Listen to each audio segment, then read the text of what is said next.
모든 영광 우리 하나님께 돌리기를 원하며 찬양하는 귀한 찬양, 우리의 마음속에 늘 가득 담고 우리의 삶이 영광된 복된 영광 돌리는 삶이 되게 하여 주시옵소서.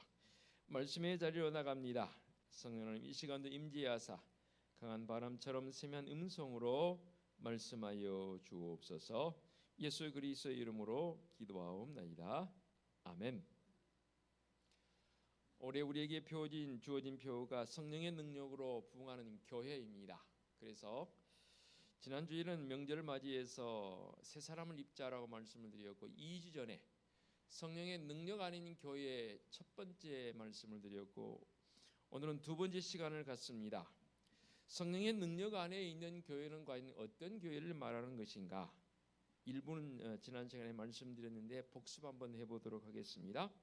성령의 능력 안에 있는 교회는 교회의 말씀이 선포되어지고 교회의 일꾼을 세우고 또 은사를 통해 나누어지는 그 모든 것들이 다 성령께서 역사하시는 그 일들이기에 교회 공동체, 곧 사회 속으로 들어가서 믿음의 성도들이 해야 할 역할들이 참으로 많다는 거지요.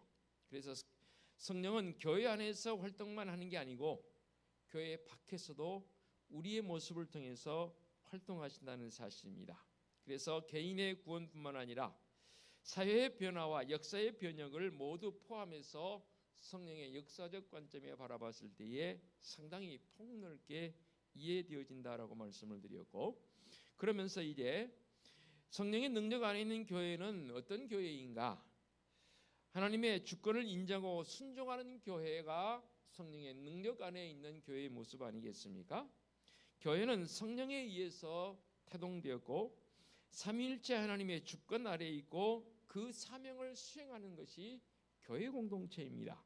그래서 성령의 피조물인 교회는 성령께서 인도해 가시고 성령에 의해서 유지되어지고 또 성령에 의해서 변화되어지는 공동체가 교회 공동체입니다.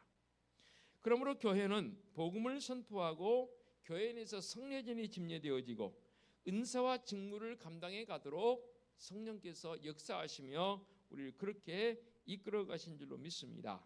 그러므로 우리 성도들은 개인의 어떠한 삶의 변화와 더불어서 성도로서 주님의 제자로서의 실천적 삶뿐만 아니라 교회의 본질과 기능을 충실하게 수행하기 위한 성령의 사역 앞에 절대적으로 순종해야 한다, 그 말입니다.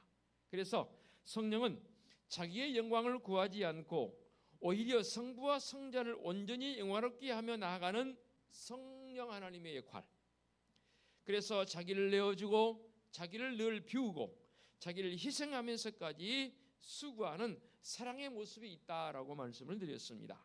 그러므로 성령 충만한 교회는 늘 자신을 비우고 낮추고 이타적인 사랑의 능력과 태도를 드러나는 교회여야 한다, 그 말입니다. 그래서 성령의 능력 안에 있는 교회는 삼위일체 하나님을 주님으로 삼고 하나님의 나라를 추구하고 또 하나님의 나라를 향해서 한 걸음 한 걸음 나가는 믿음의 공동체가 되겠지요. 무엇보다도 우리 성도들은 개인의 삶과 이 땅에 살아가면서 정치, 경제, 사회, 문화 모든 것을 포함한 이 사회 속에서 과연 성령의 역사 속에 나를 교회로 세워주셨으니까 어떻게 할 것인가, 그 역사하심에 이끄심에 늘 순종하는 성도적 모습, 그래서 성령 안에서 하나님의 뜻에 순종하는 교회가 되어야 하고, 더더욱이 우리는 그냥 공동체가 아니라 영적인 공동체이지 않습니까? 그래서 교회의 어떤 제도나 사람이 아닌 오직 성령께서 다스리시는 교회, 성령의 능력 안에 있는 교회 전적으로 순종하며 나가는 성도적 모습이 전제되어 나는 것, 지난 시간에 말씀을 드렸고요. 계속해서 오늘은 이제 성령의 능력 안에 있는 교회는 어떤 교회인가? 말씀이 올바르게 선포되어지는 교회여야 합니다. 성령은 진리의 영입니다. 그러면 진리는 무엇입니까? 진리는 예수 그리스도이시죠. 그래서 보혜사 성령은 성도들을 인도하는 진리의 영이시라고 말입니다. 그러나 진리의 성령이 오시면 그가 너희를 모든 진리 가운데로 인도하시니 그가 스스로 말하지 않고 오직 들은 것을 말하며 장래일 너희에게 알리시리라고 요한복음 16장 13절에 말씀하고 있습니다. 그런 의미에서 성령은 말씀의 영이지요. 성령은 하나님의 말씀을 늘 조명해 줌으로써 우리가 말씀을 올바르게 이해하고 믿음으로 순종하게 만들지요. 계속해서 제가 성경 공부 시간도 말씀드렸고 개별적으로도 말씀드렸고 예배 중에서 말씀드렸으며 지금은 계시의 시대가 아닙니다. 그런데 더러 어떤 이단자들은 자꾸만 하나님께 직통으로 받았다고 직통 계시를 말하는 자들이 있습니다. 100% 이단입니다. 잘못된 신앙관입니다. 지금은 직통 계시가 있지 않습니다. 직통 계시가 아니라 지금은 말씀이 주어진 말씀을 성령 하나님께서 우리 속에 들어오셔서 말씀을 잘 이해하도록 조명한다고 그러죠. 비춘다 그 말이죠. 만일에 지금의 직통 계시의 시대라면 성경은 계속 쓰여져야 합니다. 요한계시록 뒤에 또 다른 성경이 붙어야 합니다. 그래야만 직통 계시의 시대라 말할 수 있죠. 지금은 결코 직통 계시의 시대가 아닙니다. 그렇게 말하는 자들의 말에 절대 귀 기울이시면 안 됩니다. 우리는 직통 계시의 시대가 아니라 말씀이 주어졌고 그 말씀을 성령 하나님께서 제대로 해석하고 제대로 느끼고 제대로 우리의 삶 속에 적용시키도록 하기 위해서 말씀을 잘 해석하도록 하시는 그 역할이 성령 하나님의 역할이 되겠지요. 그래서 우리가 말씀을 올바로 이해하고 믿음으로 순종하도록 만드신 이끄신 하나님, 성령 하나님이시죠. 성경을 해석하고 하나님의 뜻을 분별하며 하나님의 나라의 원리에 순종하는 삶은 오직 성령 안에서만 가능한데 성령 하나님께서 그렇게 이끌어 가십니다. 그래서 제가 말씀드렸잖아요. 성경을 읽을 때마다 짧게라도 늘 저는 그렇게 기도하며 말씀을 읽습니다. 성령 하나님, 오늘 말씀을 읽습니다. 이 말씀이 잘 깨달아지게 하옵시고 이 말씀이 저는 설교가니까 잘 해석되어지도록 특히 말씀을 준비할 때 본문을 가장 먼저 읽지 않습니까? 그때마다 마음속에 늘 기도를 하자. 하나님, 이 말씀이 제게 읽어질 때에 제 눈을 통해 읽어질 때에 또는 들려질 때에 정말로 잘 해석되어지도록 성령 하나님 도와주옵소서. 짧게 속으로 기도하는 거죠. 여러분들은 말씀을 읽을 때 하나님, 이 말씀을 읽을 때 성령 하나님이 도와주셔서 잘 이해되어지고 이 말씀이 내 삶 속에 적용되어지도록 인도하옵소서라고 짧게라도 기도하시고 말씀 읽어보십시오. 그렇게 하고 계시겠지만 완전히 상황이 달라집니다. 그처럼 말씀이 내게 읽혀질 때 들려질 때에 연구되어질 때에 성령의 강력한 임재가 있게 되면 탁월성을 가지고 말씀이 해석되어지고 적용되어진 것 아니겠습니까? 그러므로 우리는 하나님의 말씀의 선포 공동체라 해도 틀림이 없겠지요. 성령께서 이끄시는 설교를 통해서 목회자와 회중이 삼위일체 하나님의 인격과 사역에 하나 되어지고 그 인격 등의 만남을 통해서 놀라운 변화가 일어나죠. 변화가 있을 뿐만 아니라 성숙한 성도의 모습을 가지고 있지요. 여러분 어때요? 처음 믿음을 가졌을 때의 모습과 지금 수십 년이 지난 또는 수년이 지난 지금의 모습 한번 여러분 스스로 비교해 보시기 바랍니다.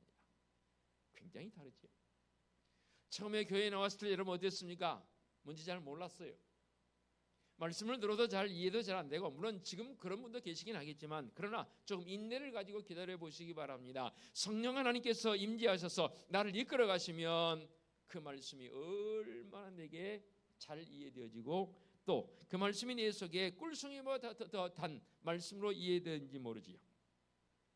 그렇습니다. 그럼을 통해서 우리는 하나님의 성품에 참여하게 됩니다. 저는 이 표현을 굉장히 좋아합니다. 하나님의 성품에 참여한 성도. 하나님의 성품에 참여한 나. 하나님의 성품을 우리는 담도록 노력하고 있지 않습니까? 그래서 하나님의 능력을 덧입게 되어서 영적 권위를 가지고 성도로서의 삶을 살아갑니다. 감히 그렇게 살아갈 때 세상 사람들은 우리에게 범접하지 못합니다. 왜 자꾸만 세상 사람들이 우리를 향해서 손가락질하고 우리를 향해서 이러쿵저러쿵 구설수에 오르게 합니까? 죄송합니다. 성령의 능력으로 살지 않기 때문입니다. 반대로 성령의 능력으로 살게 되면 세상 사람들이 우리를 바라보면서 감히 범접하지 못합니다. 한번 우리 교회를 돌아보는 시간 되었으면 좋겠습니다. 성령 하나님은 하나님 나라의 복음에 대한 바른 이해와 예수 그리스도의 삶과 십자가와 부활 사건의 참된 의미를 제대로 해석하게 하지요. 그래서 베네를 썼던 그 저자도 처음에 목적이 뭐였습니까? 내가 이 성경을 읽어보고 성경의 허점과 성경의 모순된 것들을 꼬집기 위해서 열심히 성경을 읽는 중에 성령의 역사가 임하니까 반대로 완전히 우리 주님의 영광을 드러내는 그 모습으로 바뀌지 않습니까? 이게 바로 성령 하나님의 강력한 임재적 요소가 있는 줄로 믿습니다. 그래서 하나님 나라의 백성으로 산다는 것, 우리는 더더욱이 말씀을 통해서 나누고 교제하는 이야기 공동체로서의 백성으로 선택되어진 나이입니다.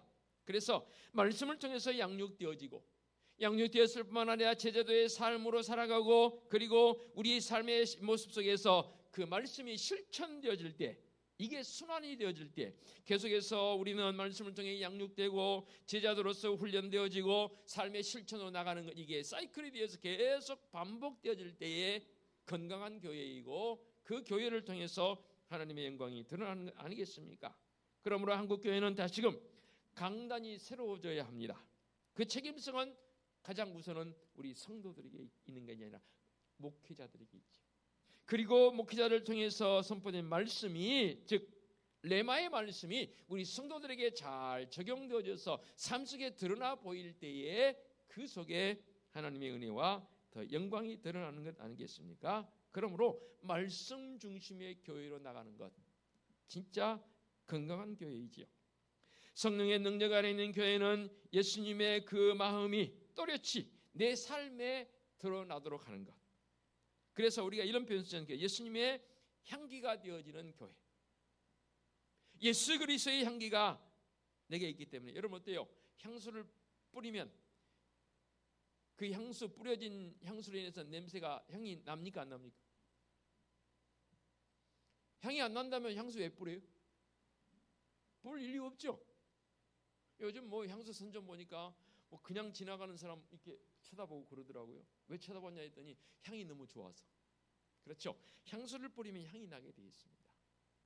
향수 이상이신 예수 그리스도 그분이 말씀으로 우리 속에 내재하실 때에 우리는 그 예수 그리스도의 향이 드러나게 되어 있습니다. 이것은 너무나 당연한 이치임에도 불구하고 우리의 삶 속에 실천되지 못하고 있는 안타까움도 있지요. 그래서 세상이 우리 한국교회에 대한 신뢰를 다시 회복하는 그 일에 올해 우리의 믿음의 성도들이 성령의 능력 안에서 행하는 삶이기를 원합니다. 계속해서 성령의 능력 안에 있는 교회는 어떤 교회입니까? 기도하는 교회라고 그랬습니다. 성령은 기도의 영이시죠. 또한 중보의 영이라고도 표현하지요. 성령은 하나님 나라를 이루어가는 동역자인 우리 인간들과 성도들과 손을 잡고 성도들을 통해서 일하신다 그 말입니다. 성령은 홀로 일하시지 않습니다. 사람들을 일깨우시고 각성시키고 변화하도록 동기부여하신 분이 바로 성령 하나님이지요. 그래서 강제적이지 않고 오히려 설득함으로 사람들이 자발적으로 협력하여 사역을 이루어가도록 하는 게 바로 성령 하나님의 역할이죠.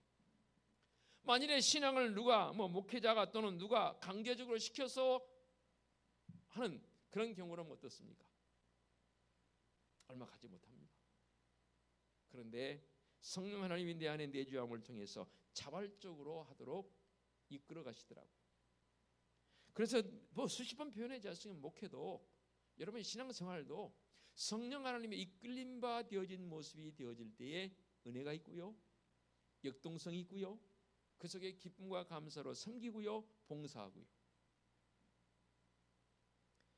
여기에 중요한 것은 바로 기도입니다. 성령 안에서의 기도는 우리 성도적 삶의 핵심 요소이면서 동시에 동력이기도 합니다. 자동차 키를 또는 버튼을 눌렀을 때 부릉 살아나죠. 그리고 앞으로 추진하도록 가속기를 밟으면 가지 않습니까? 기도가 바로 이 역할이라 그 말입니다. 성령 안에서의 기도는 성도의 삶의 핵심 요소이기에 동력일 터인데, 성령은 중보의 영으로서 우리의 기도를 더욱 활성화시키고 도우시는 성령이십니다. 로마서 8장 26절에 이런 표현이 있지 않습니까? 이와 같이 성령도 우리의 약함을 도우시나니 우리는 마땅히 기도할 바를 알지 못하나 오직 성령이 말할 수 없는 탄식으로 우리를 위하여 친히 간구하시느니라. 더러 우리 성도들에게 기도합시다. 또 뭐 회중기도 시키면 목사님 저는 기도를 못해요라고 이렇게 겸손하게 빼시는 분이 있더라고요. 예. 언어적 표현에서 당연히 뭐 안 해봤으니까 유창하게 못하겠지요. 그것을 못한다라고 저는 그렇게 이해를 합니다. 그러나 예수 그리스도를 믿는 그 순간부터 우리 모두는 기도하는 사람입니다. 다만 내가 더 하나님 앞에 열심히 또 횟수를 더 반복해 가면서 꿇지 않은 것, 그것이 나의 모순점이죠. 예수 그리스도를 영접했으면 성령 하나님께서 우리를 꿇도록 하십니다. 내가 기도하는 것 같아도요, 분명히 로마서 8장 26절에 그렇게 표현했지 않습니까? 우리는 마땅히 기도할 바를 알지 못하지만 오직 성령이 말할 수 없는 탄식으로 우리를 위해서 친히 간구하시느니라. 내가 기도하려니까 안 돼요. 그러니까 5분 10분 다 미주알 고주알 다 하면 기도 제목이 없어요. 또 뭘 기도하지? 기도 제목이 생각이 안 나요. 그러니까 5분 10분 안 되다 그냥 일어나는 거예요. 왜? 기도할 제목들이 기도 다 했으니까. 그것도 기도이지만 그런 기도가 아니라 성령 하나님께서 이끌림 바 되어지게 되면, 제가 여러 번 반복하잖아요. 2시간 3시간 어떤 분들은 하루 종일 앉아있어도 기도가 된다는 말이에요. 에이 목사님 어찌 그렇게 오래 기도할 수 있습니까? 됩니다. 해보세요. 내가 기도하려니까 안 돼요. 성령 하나님께 내 맡기고 이끄심 따라서. 그래서 제가 기도 제목 할 때 내고 기도할 때마다 이끄심 따라 기도하자 그러지 않습니까? 근데 처음에는 쉽지 않아요. 그런데 시간이 갈수록 횟수가 반복되어질수록 성령 하나님께서 말할 수 없는 탄식으로 친히 간구하시는데요, 와, 나도 놀랄 정도. 성령 하나님께 기도하도록 하십니다. 그 이끄심에 순종하는 나. 뭐 무릎을 꿇는다니까 꼭 뭐 꿇는 자세가 아닐지라도 여러분 그렇게 편하게 앉아서 어떨 때 저도 그렇습니다. 이 예배당에 와서 편하게 앉습니다. 단상에서 꿇어 할 때도 있지만 어떤 다리 아프니까 자리에 편안히 앉아서 눈 감고 성령의 이끄심 바 되어진들을 간구합니다. 그러면 정말로 생각나지 않은 것들도 생각나고요, 이끄심 따라 기도 제목들이 저절로 나옵니다. 그리고 눈 떠보면 30분 가 있고요, 1시간 가 있고.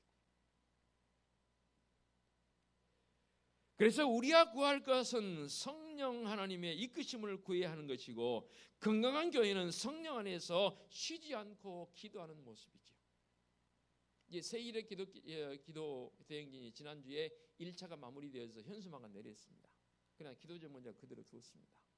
2차 새1회 기도 제목 기도 대행진 들어갈 때 그때 또 기도 제목 바꾸겠습니다. 저기 뒤에 표에 스티커 붙이는 일은 이제 지난 주일로 끝났지만 계속해서 우리가 기도해야 합니다. 그런데 대부분의 성도들은 그런 고백을 해요. 목사님 그래 맞아요. 집에서 기도하는 것도 좋고 또 여러분 직장에서 따로 기도하는 것도 좋은데 그래도 예배당에 나와서 교회에 와서 기도하니까 더 좋아요. 그런 분들이 대부분 고백하지 않습니까? 여러분 시간을 조금씩 쪼개서 담아서 10분을 앉아있더라도 예배당에 와서 여러분 기도하시고 그리고 기도의 그 능력을 경험할 수 있는 성도였으면 좋겠습니다. 이게 바로 성령의 능력 안에서 살아가는 성도적 삶이지요. 한국교회는 기도하는 교회로 시작해서 오늘에 이른 줄로 믿습니다. 이 기도의 능력을 통해서 부흥을 일구어 간 줄로 믿습니다. 그래서 유달리 세계에서 유일하게 제일 기도하는 이 프로그램이 많은 교회가 한국교회입니다. 가장 날마다 하는 새벽기도에 금식기도, 또 금요일 또는 다른 날 저녁에 심야기도, 또 우리는 합심하여 통성으로 기도하지 않습니까? 심지어는 주여 삼창이란 이 부분은 여러분 아세요? 한국교회만 있어요. 외국교회는 없습니다. 한국교회만 있습니다. 뭐 어떤 분들은 그에 대해서 비평하는 분도 계시긴 해요. 하나님이 기먹었습니까? 뭐 그렇게 고래고래 하나님 주여 주여 부르십니까 하는데 아니에요. 저는 그거 부정적으로 보지 않습니다. 긍정적으로 봅니다. 또 우리 작정기도도 하고요. 나를 위해 기도하기도 하지만 우리 중보적 기도로 나 아닌 믿음의 성도들을 위해서, 가족을 위해서, 형제를 위해, 이웃을 위해, 심지어는 이 나라 이 민족을 위해서 열방을 위해서 우리 기도하지 않습니까? 다양한 기도 프로그램이 있어서 성도들은 이렇게 기도하고 있습니다. 그렇습니다. 문제는 기도의 능력을 실제로 체험하느냐 안 하느냐. 이게 성도적 모습입니다. 여러분 어떻습니까? 여러분 기도의 능력을 체험하고 살아가십니까? 저는 체험하고 살아간 줄로 믿습니다. 다만 더 열정을 내보자. 하나님의 나라를 위한 기도의 생활이 우리에겐 필요합니다. 이 땅에서 우리의 삶에 주어지는 여러 가지 것들을 이루어가는 관점에서 하나님 앞에 나와 정말로 간절함으로 청원하고 간절함으로 하나님께 간구할 때에 우리 하나님 들어 응답해 주신 줄로 믿습니다. 그렇게 성령의 능력 안에서 행하는 교회적 삶의 모습은 철저하게 말씀 중심의 모습으로 기도하는 교회인과 동시에 한 가지 더요. 성령의 능력 안에 사는 교회는 거룩한 공동체적 모습이 있더라 그 말입니다. 이 말이 무슨 말이냐면 성령은 거룩한 영이시죠. 거룩한 영이라 하면 우리 속엔 죄성이 있기 때문에 성령의 임재가 임하게 되면 우리는 회개하게 되어 있습니다. 어때요? 저도 어린 나이였지만 10대였지만 성령의 임재가 있고 주님 예수 그리스도를 만나니까 가장 첫 번째 일어나는 현상이면 통회 자복하는 일이 벌어집니다. 주님 처음 만났을 때 그동안 귀로만 들었는데 정말로 주님이 경험되니까 얼마나 울었는지 몰라요. 얼마나 울었는지 몰라요. 제 평생에 그렇게 많이 울어봤을까요? 그렇게 눈물이 납니다. 그런데 눈에서는 눈물이 나는데요, 마음속에는 기쁨이 있어요. 입속에서는 미소가 사라지죠. 이게 진정한 회개적 모습입니다. 요한복음 16장 8절에 이렇게 말씀하고 있습니다. 그가 성령이 와서 죄에 대하여 의에 대하여 심판에 대하여 세상을 책망하시리라. 성령 하나님은 구원에 이르게 하는 영이시긴 도시에 우리에게 임재하셔서 우리를 회개하게 하고 우리에게 진정한 구원의 감격과 구원의 기쁨을 누리게 하지요.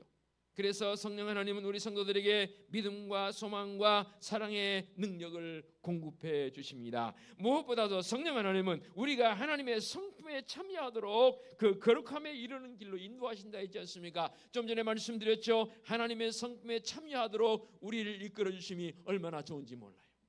그 하나님의 성품 가운데 가장 중요한 성품이 뭡니까? 바로 거룩함 아닙니까? 어떻게 거룩함이 되어집니까?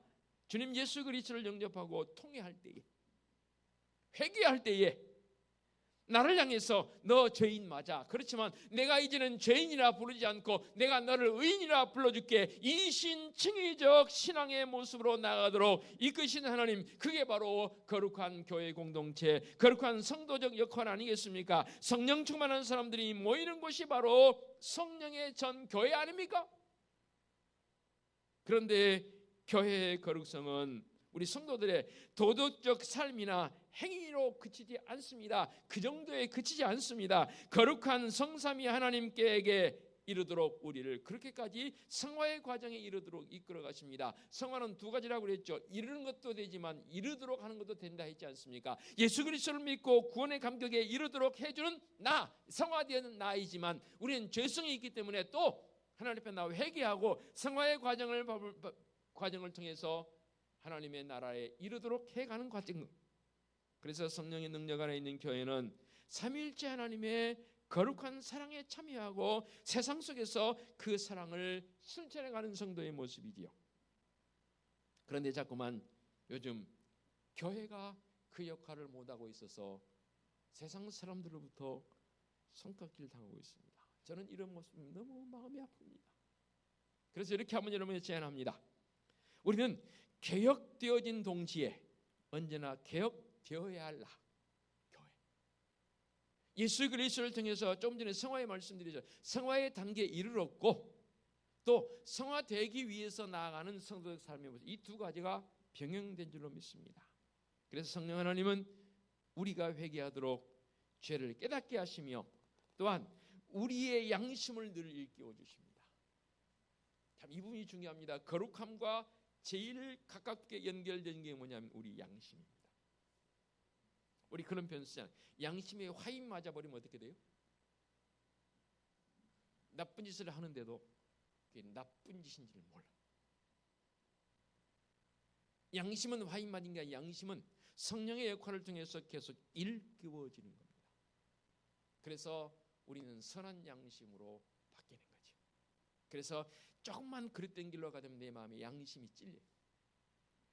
그저 그냥 내가 어떠한 훈련을 통해 되는 게 아니라 성령 하나님께서 내 속에 임재하셔서 나를 그렇게 인도해 가세요. 복종만 아니잖아, 아무개야 이거 아니잖아 라고 내 양심을 일깨워 주십니다. 이게 바로 거룩한 과정으로 나가는 성도적 삶이 되는 것이지요. 오늘 우리에게 주신 이 갈라디아서 5장 22절로 26절까지의 말씀에 특별히 25절에 되면 이런 표현이 있습니다. 만일 우리가 성령으로 살면 또한 성령으로 행할지니. 이분이 굉장히 귀한 표현입니다. 물론 앞에 있는 22절, 23절에 말하는 성령의 9가지 열매를 말씀하고 있습니다. 성령의 9가지 이 열매적 요소가 결국은 뭐냐면 25절의 말씀이 이것을 귀결시키고 있습니다. 다시 봅니다. 만일 우리가 성령으로 살면 또한 성령으로 행할지니. 성령의 열매의 첫 번째가 뭐였습니까? 사랑이라 했지 않습니까? 그런데 이 9가지 열매적 삶의 모습이 거룩한 교회 공동체적 모습을 가진 성도들이 맺어야 할 열매인데 그 열매도 내가 맺는 게 아니라는 거죠. 그래서 우리가 성령의 열매라 합니다. 성령께서 열매를 맺어 가도록 하십니다. 중요한 것은 내가 서두에 말씀드렸지요. 그 말씀 앞에 순종하느냐 안 하느냐.